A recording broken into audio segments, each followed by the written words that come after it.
Oke, halo guys, welcome back to PMJ Auto.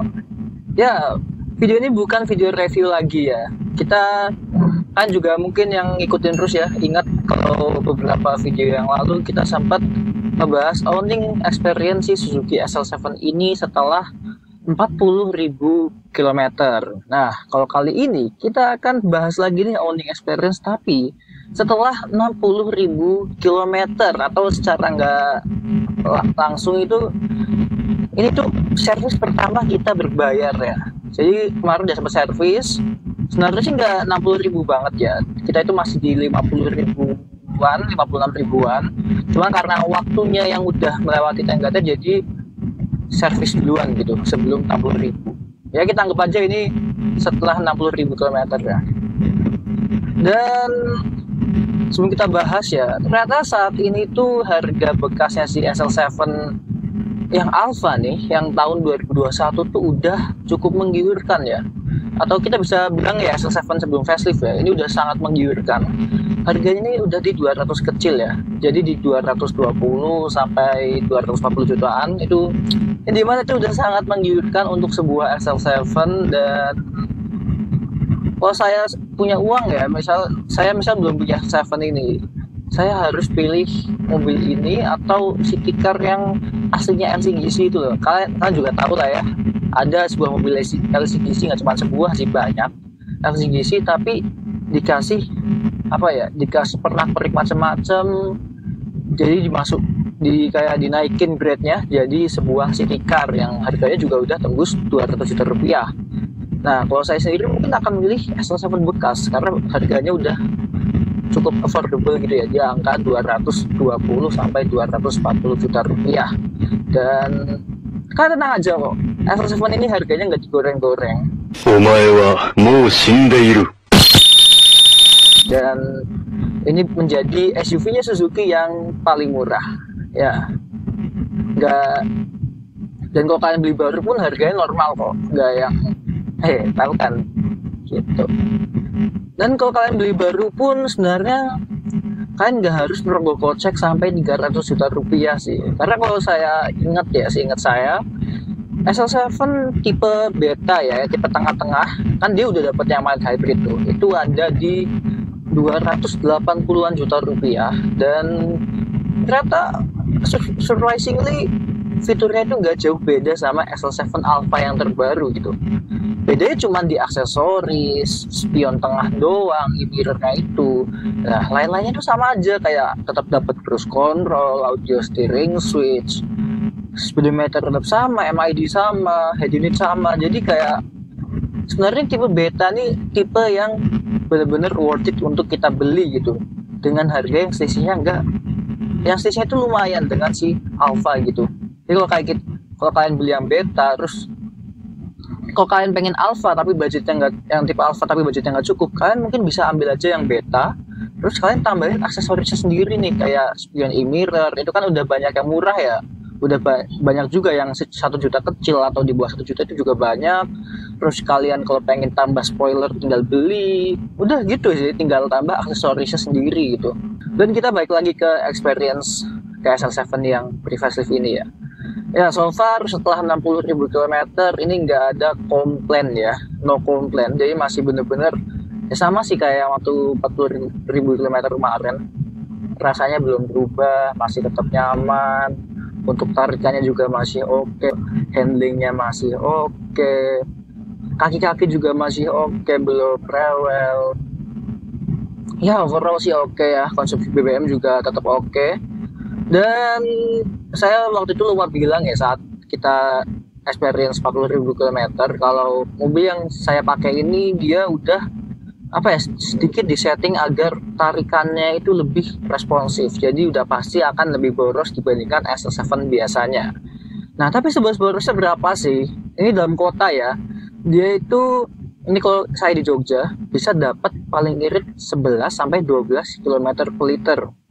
Dengan syarat ya kakinya harus sekolah ya, harus kayak ngegasnya nggak boleh tiba-tiba dalam. Jadi kalau ngegas pun harus kayak pelan-pelan, diurut pelan-pelan. Jadi nggak langsung ngucur banyak bensinnya, terus kecepatannya konstan, jangan dikit-dikit manuver. Itu karena dikit-dikit manuver tuh lumayan berasa sih kalau untuk konsumsi BBM dalam kota gitu.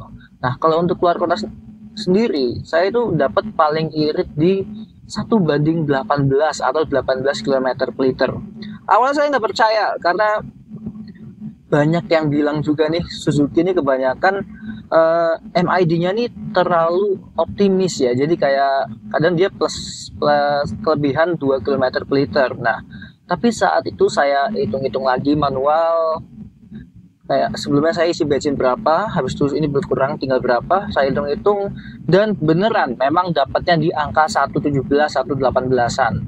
Ya, jadi saat itu tuh cukup realistis untuk konsumsi BBM-nya. Nah, dengan syarat lagi saya dapat segitu tuh saya dengan kecepatan konstan rata-rata 80 km per jam. Jarang banget nyentuh angka 100 km per jam, itu jarang banget.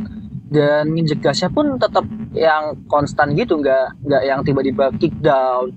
Kick down tuh bener-bener cukup menguras bensin sih. Kalau kita orang yang rasa banget ya, atau ya agak sensitif banget kayak, bensinnya kok tiba-tiba berkurang. Nah itu salah satu efek sih. Soalnya saya pernah juga di ring road Jogja tuh kayak becek habis-habisan, kayak bensinnya tuh turunnya lebih cepat gitu.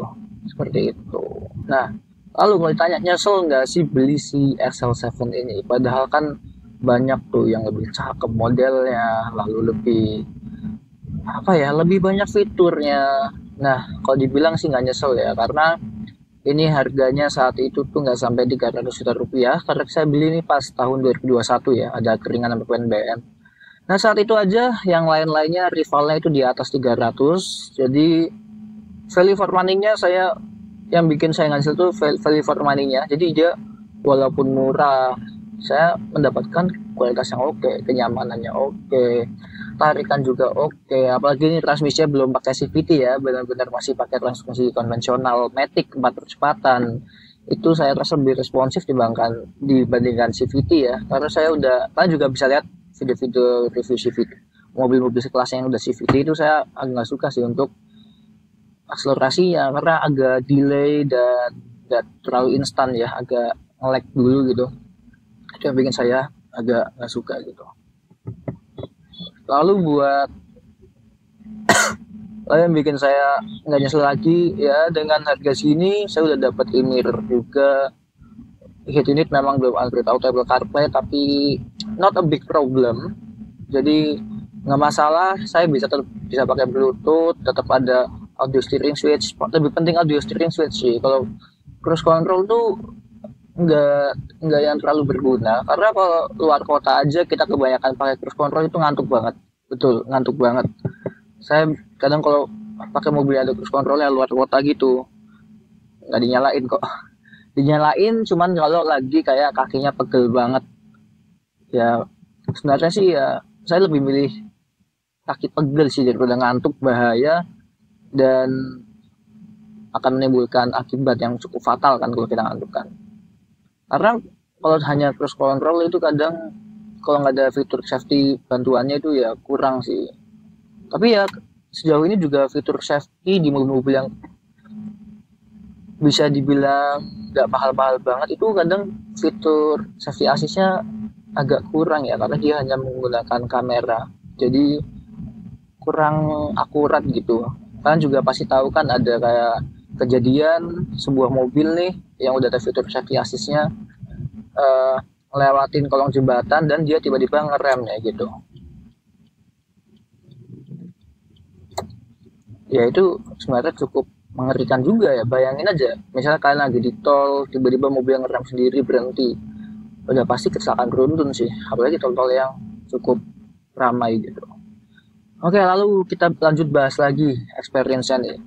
Untuk fitur-fiturnya masih berjalan semua ya, rear spion-nya masih berjalan, lalu head unit masih oke juga, speedometer juga masih oke. Oh ya, head unit ini udah sempat kita klaim sih Bu. Jadi waktu itu sempat ada error di masalah Bluetooth-nya, terus kita klaim dan bisa diurus gitu. Bagus sih. Dan gampang kok ngeklaimnya, tinggal ajuin aja ke Suzuki-nya langsung. Lalu buat fitur-fitur lain masih oke. Kenyamanan juga masih sama, ini bahan-bahan kulitnya juga masih bagus. Setirnya juga ini masih bagus ya kulitnya ya. Dan spion tengah ini juga kameranya masih bagus, masih jernih, dan kamera mundur juga masih jernih ya pastinya ya. Nah, mungkin salah satu hal yang saya agak kurang suka ya, atau mungkin saya sendiri yang teledor ya. Ini kan di bagian dashboard ini ada bahan-bahan karbo itu ya, kayak karbon-karbonan sih, bukan karbon asli. Dia kayak lebih ke stiker mungkin ya. Nah itu udah kasar, jadi udah nggak halus lagi. Mungkin harusnya saat saya baru beli, saat mobil ini masih baru tuh langsung di coating atau langsung di PPF kali ya harusnya. Soalnya ini kayak dia kena matahari jadi kasar-kasar gini nih yang di bagian dashboard. Nah, kalau di bagian door ini enggak nih, yang enggak kena matahari. Ini enggak. Tapi kalau yang bagian atas yang kena matahari ini juga lumayan kasar. Jadi mungkin memang harusnya kalian kalau punya SL7 atau R3 kan ada material-material gini ya. Itu kalian lapisin apa kayak gitu biar enggak kasar gini. Gitu. Dan ngomong-ngomong SL7 dengan sekelasnya, memang kalau kita ngomong masalah kemewahan, kalah ya memang ya. SL7 ini untuk desainnya sendiri dari dalam ini ya biasa-biasa aja gitu kan, nggak yang wah banget. Ya kita tahu kan rival sekelasnya ada yang punya soft touch di mana-mana, perpaduan warnanya juga cakep, ada juga yang speedometernya udah full digital, setirnya udah tombolnya banyak banget, udah ada juga yang ada safety assistance-nya. Tapi kalau untuk harga segini sih saya masih cukup bisa memaklumi ya. Tapi tampilan luar saya tetap suka sih. Tampilan depan apalagi, kalau belakang ya belakang nih selera orang sih masing-masing. Soalnya belakang ini antara love it or hate it gitu ya. Kalau saya sebenarnya awalnya nggak suka, cuman kayak lama-lama kelamaan tuh kayak ya udah sih, kayak lama-lama jadi suka juga lama-lama. Apalagi kalau malam nyala lampunya kan LED bar gitu ya, itu cakep, tetap cakep sih. Kalau depannya ini memang yang paling saya suka sih, dia nggak plug ciplek sama nggak plug tiplek sama si R3, nggak kayak apa rivalnya ya, ada yang dia punya versi LMPV dan LSUV tapi depannya mirip banget. Nah kalau ini depannya benar-benar beda, kap mesinnya juga beda sih gitu. Dan kemarin tuh servis di 60.000 kan udah bayar sendiri nih, udah nggak gratis servis lagi karena gratis servis tuh cuma sampai 50.000 km ya. Nah di 60.000 ini penggantiannya itu enggak besar-besaran sih, paling kayak oli-olian, habis itu ngecek rem, ngecek ya overall cek gitu, dan habisnya itu enggak sampai 1 juta rupiah. Kalau nggak salah dulu ada di 700 ribuan apa ya, saya agak lupa sih, pokoknya nggak sampai 1 juta kok. Jadi ini servis 60.000 yang bisa terbilang cukup murah gitu. Ya pada awalnya saya juga agak khawatir, wah ini servis 60.000 lumayan besar kan, harusnya kan kayak servis bayar pertama, aduh ini bakal habis banyak nggak ya, apalagi waktu itu kan akhir bulan kan.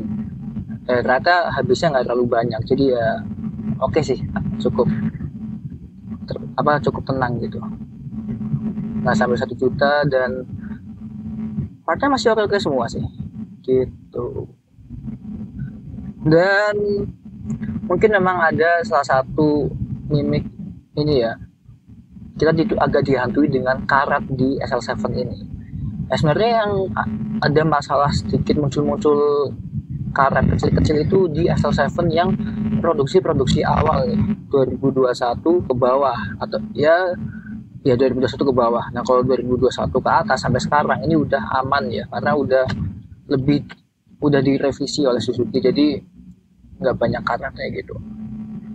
Ya sebenarnya karatnya bukan karat yang mengganggu banget sih, cuman kan ya kita sebagai pemilik kan kadang agak takut ya, waduh mobil saya takutnya karatan, takut kenapa. Tapi sebenarnya nggak apa-apa, kalian tinggal misalnya kalian melihat di mobil tuh ada karat, tapi itu bukan karena dengan syarat, bukan karena kelalaian kalian ya, kelalaian dalam maksud kayak kalian naruh mobil di dekat laut, kena air laut. Nah kalau itu masalah kalian sendiri, itu jadi karatan kan. Nah kalau kalian nggak ngapa-ngapain mobilnya tiba-tiba karatan, itu kalian mungkin bisa ajuin aja klaim ke Suzuki. Kalau saya kemarin ngajuin klaim ke Suzuki dan dibenerin oleh mereka gitu. Dan mungkin ada juga ya beberapa masalah yang banyak diomongin di grup-grup nih, yaitu oli rembes. Nah sebenarnya itu juga kita bisa klaim juga kok, kalian tenang aja. Kalian itu kalau ada masalah dengan mobilnya, habis itu bukan karena kelalaian kalian, itu kan bisa aja klaim ke Suzuki-nya langsung dan itu akan langsung dibenerin, diganti sih, harusnya diganti gitu. Dan mungkin kita langsung skip aja gimana kondisinya mobil ini saat ini di bagian luarnya maupun bagian dalamnya secara keseluruhan, dan apa aja sih yang udah kita ganti. Nggak kita ganti sih, udah kita tambah lah modif. Saya udah sempat modif kecil sih, apa aja. Oke, simak terus video ini. Oke, kita coba lihat kondisinya dulu ya, dari dalamnya dulu. Nah, ini ya setirnya tuh masih bagus semua, tombol-tombol juga masih oke, pengaturan setirnya juga masih oke ya. Nah, ini dia, setirnya masih oke juga. Bentar, kita balikin dulu. Agak keras. Lampu sen juga masih berfungsi semua ya. MID juga tuh masih bagus-bagus semua. Head unit juga ini ya, ini habis kita klaim kemarin. Pengaturan AC juga udah oke semua, masih oke sih, bukan udah oke. Atau climate controlnya juga masih bisa. Udah nggak usah kencang, lampu AC juga masih bisa. Nah ini nih, ada saya bilang yang agak kasar nih bagian sini nih. Nah ini tuh agak kasar, ini juga agak kasar. Ini juga nih yang kena matahari, cuman yang bagian bawah nih, ini kan nggak kena nih. Nah ini tuh nggak kasar ya, masih halus gitu. Terus ya persneling dia juga masih oke ya, masih halus semua. Handbrake juga oke. Ini kulit-kulitannya ya masih oke.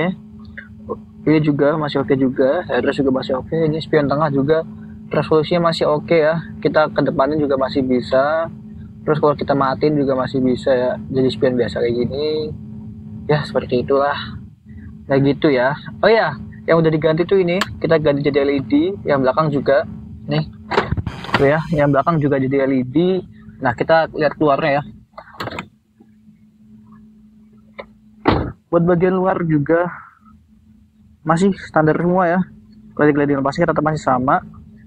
Terus smart meternya juga masih berjalan. Dan bagian depan juga masih sama aja. Bedanya grillnya udah kita stikerin hitam kayak gini. Dan di bawah sini dia ada mini proji yang ngumpet nih. Nah ini dia, 1, 2. Ini 3 titik semua ya. Terus di belakang, kita ke belakang. Oh ya, sebelum itu velgnya udah ada yang baret-baret ya, bukan yang ini sih, enggak. Kayaknya depan kiri deh. Oh, nggak ada juga. Benar, kayak waktu itu banyak yang baret, entah yang mana. Atau yang sebelah kanan ya. Kita lihat lagi. Aneh guys, tiba-tiba baretnya kayak hilang semua. Sebenarnya kemarin tuh banyak yang baret kan. Oh ini dia baret. Ini baret juga. Gitu sih. Di kiri seingatku sih ada. Bentar, aku cek lagi ya. Seingat saya sih ada sih. Kok hilang semua ya? Ya nggak apa-apa sih, bagus. Dan bagian belakang sini masih sama aja semuanya. Perampuan juga masih nyala semua. Ini ya, ini kita itemin juga chrome-nya. Jadi kita delete chrome nih belakang sini. Kita juga nggak ada chrome-chromean lagi. Jadi di mobil ini chrome hanya ada di logo sama di bagian handle pintu aja sih. Yang lain-lainnya kita chrome-nya udah kita delete gitu. Ya gitu aja sih. Oke, dan mungkin sampai sini aja ya video owning experience SL7 ini setelah 60.000 km. Tulis pendapat kalian di kolom komentar mengenai Suzuki SL7 ini, dan apakah kalian tertarik dengan secondnya SL7, atau mungkin kalian yang punya Suzuki SL7 juga bisa komentar di bawah gimana experience-nya juga, apakah sama dengan saya atau ada yang berbeda gitu kan. Siapa tahu kan beda ya, karena mobil itu nggak semuanya bener-bener plug masalahnya sama, pasti ada aja yang beda, karena produksi dalam dunia produksi itu nggak mungkin 100% sempurna semua gitu kan, pasti ada aja kurangnya gitu. Oke, saya Hanif, sampai ketemu di video selanjutnya. See you and goodbye.